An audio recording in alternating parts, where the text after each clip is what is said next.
Hello, my name is Liene and welcome back to my channel. Let's talk about my favorite books from 2020. I'm filming this video for the third time. Last time I filmed it about a week ago, and then I edited it and then I realized that it's terrible, so I'm refilming. I kinda tried to recreate my look, but I did something different with the eyeshadow, so I don't look the same, but the jumper is the same. But that's not the point. Let's talk about my favorite reads from last year. So, favorite books of 2020. I'm gonna go in order of like the last read to the first read. Like, that's the order. I'm not like ranking them. They just all are great books that I'm gonna mention. So let's hope I won't have to refilm it again. So, I have about, 12, 13? Haven't counted. Okay, let's count.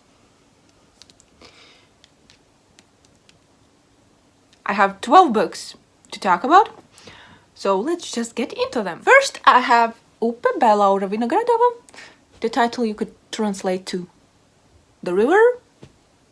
And this one was a really good and emotional read for me. I remember I cried at the end, but not because it was a sad ending. It was a really hopeful and good ending. But yeah, it was emotional for me. But this one was about a woman and of her journey of accepting herself, things that has happened. So yeah, she kind of runs away from her life in the city to a countryside where her father lived, but she never knew her father, but he died and left her his house. So she runs away to that house and spends a summer there, and it's about that time there. So yeah, as I said, it's about accepting herself. Yeah, good, emotional. I wish this was available in English and I could recommend you pick it up because it is really great, but hopefully one day it will be translated. Next, I have Ready Player One by Ernest Cline. This one is a sci-fi about a game. The game is Oasis. I think that was the name. But basically the creator of the game has died and he has left an Easter egg in his game. And whoever will find, like get to the end of that adventure, gonna inherit all his things, his money, the game. And the main character is a participant in that Easter egg hunt. And it's really interesting because the Oasis, it's a game that most of the people just go in the game to escape the real world because the earth is really like in a bad condition, and you practically can create an avatar in the game and do whatever. You don't even have to do things in real life. So yeah, great sci-fi read. One of my favorite books now. Then I have The House in the Cerulean Sea by T.J. Klune. Unfortunately, I don't have yet my own edition, but I will have it one day. But this one is about a man, 40-something-year-old man. He works in kind of government, like part of a government, where they keep track and check on magical orphanages. The orphanages where magical children live.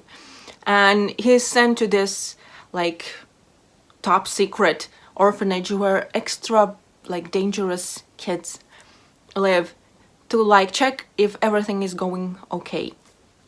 And he goes there to spend a month, and yeah, it's about his time there. He gets to know the kids, he gets to know the caretaker of the orphanage, I can't remember his name, but it was such a lovely and heartwarming story about those people. It was really amazing. Really amazing. As I said, I need to get a physical copy because I have it on my Kindle as an ebook and I read it as an ebook, but I need a physical copy. The next book I have is The Children of Time by Adrian Tchaikovsky. This one is a sci-fi. It follows two groups of beings, let's call them that. One are on the spaceship that has the last humans that are left on it, and then there is this planet that was created by humans a really long time ago, from when the things happen. And there are big spiders, big intelligent spiders on that planet. And at one point the spaceship comes across that planet, and since they are kind of on a search of a planet where to live because Earth has been destroyed, they decide that that's the planet that they kind of want to go to. But it's not as easy. It's set throughout the really long period of time because people on the spaceship go to like this sleep, these cameras where, and then once, I don't know how many years, I don't remember, they wake up and do some things and whatnot, and then on the planet you see the evolution of those spiders, and it's really, really interesting. I really liked it. I don't like spiders, but I wasn't bothered by them in this one. I found them fascinating. But sci-fi, it's kind of commentary on us humans, as most of the time sci-fis are, so it was great. Then I have a fourth book in a series, fourth and the last book, and that's Winter by Marissa Meyer. This is the last book in the Lunar Chronicles series, and it's a sci-fi retelling of a Snow White. The first one was retelling of Cinderella, the second one was Little Red Riding Hood, and the third was Rapunzel, I think, right? That's the fairy tale. I really like how the fairy tale things come in these books, and this one was a really good conclusion. I really liked the Snow White things, and this one, they surprised me for some reason, but it's a Snow White retelling. Of course there will be Snow White things in it, but yeah. The villain is terrible villain, but at the same time, amazing villain, the Queen Levana. Just amazing villain. But yeah, really loved this book and the whole series. It's one of my favorite series. I really like sci-fis. I don't read them like that much, but when I read them, I tend to like most of them. So great sci-fi. If you need like a sci-fi to start with, I think you can start with this series. The next one is The Guest List by Lucy Foley. This one is kind of a mystery thriller, I think. I don't know how to categorize these books, what genre they are really under. But this one is about a wedding that is happening on a remote island. And throughout all the book, we know that someone has been killed, but we don't know who and who has done it. And you kind of are given clues. And yeah, I don't read a lot of thrillers and books like this one, and I really enjoyed it. I didn't guess who was guilty and who was killed, but some people in this one are really terrible. I don't remember how many people will follow, but like 4 or 5 perspectives, I think, and it was so interesting to see how some of them are connected, especially with the one who got killed, how they all like came together, and was like, I was mind blown. I know that some people didn't like it,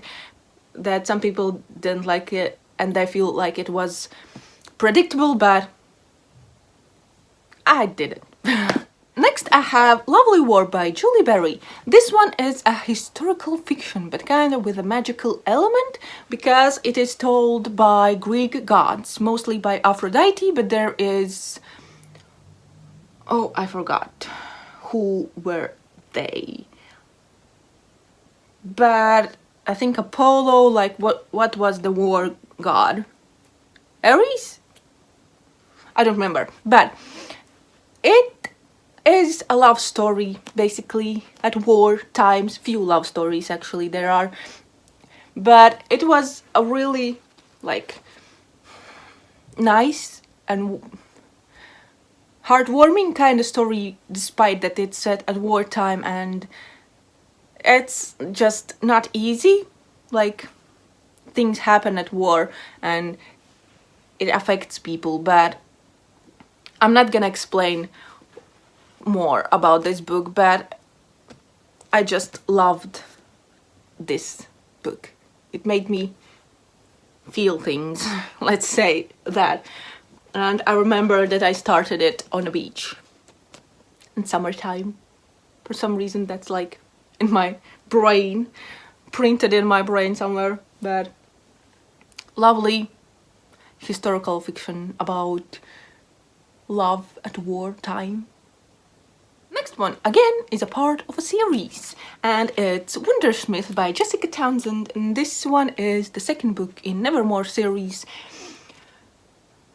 What I like about this one, it's just a great middle grade fantasy series. The first one followed Morrigan Crow, who is a cursed child. Basically everything bad that happens in her village she's blamed on, because she's a cursed child, and cursed childs die at their like 11th or 12th birthday. But she gets kind of rescued by Jupiter North and taken to this magical place called Nevermore. And there she participates in this trials, kind of to get into Wondrous Society. And in this one, I don't think it's a spoiler, of course you kind of expect her to get in. And in this one, she's in that society, and there are a lot of interesting and different classes that kind of children take there. And I really found them fascinating. I can't wait for the third book and for the rest of this series, because it is really great. And yeah. Next I have A Man Called Ove by Friedrich Backman. This one is about a grumpy old man who lost his wife, and with that kinda his will to live on. But one day a new family moves across from him, and that kinda changes things. There is a cat involved in this story that I liked, but yeah, it's a heartwarming and heartbreaking story at the same time. The main characters, the O's life hasn't been like the easiest, but you kinda learn about him and you understand why he's the way he is, and you kind of fall in love with him despite that he's so grumpy. And this was a really good book. I'm really interested in reading more from Backman, and I feel like he might become one of my favorite authors. Then I have The Nightingale by Christine Hanna. This one is a historical fiction set in World War II in France. And it's about two sisters, about how different that wartime is for them. Because one is married, one is not, and it explores things like, what would you do to save your family? And it's not an easy read. It made me cry at the end, but yeah. Historical fiction. I like that it's from women's perspective and from the like kind of people who are affected by the war, but they are not in it, like they are not soldiers on the front line, but how they kind of at the same time participate in it or don't.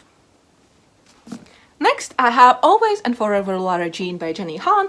This is the third book and the last book in To All the Boys I Loved Before series, and this is my favorite one. I think because it more concentrates more on Lara Jean and her kind of finding out what she wants to do after high school and not on the relationship. But the series in general are really good and lovely reads, but this is my favorite. Just, it left me with a really, like, great feeling after finishing it. Like, yeah, just great, good book. And the last book I have to mention is The Traveling Cat Chronicles by Hiro Arikawa. And once again, I don't have a physical book, but I need to get it. I read a library copy, but this one is from a cat's perspective, and the cat's owner is looking for a new owner for the cat, and cat doesn't understand why. So yeah, it's about that journey, and it's such a heartbreaking story. It made me cry like crazy at the end, but yeah, it was a really good book. This was one of the first books I read in 2020, and I still think about it. I still know that I love that book and that I need that book, and I want to reread it. I probably will cry again despite knowing what's happening and what's gonna happen, but it was really great read. So that's it. Those are all the books, all my favorite books of 2020. Here are they in kind of one pile. It's a really heavy pile, except like those two that I don't own yet. But yeah, my favorite reads of last year. Let me know, what were your favorite books in 2020? Have you read any of the ones I read? Did you like them? Maybe you didn't like them. If you didn't like them, then let me know that too. I'm interested in knowing that someone might not like the books I like. But yeah, that's gonna be it for this video.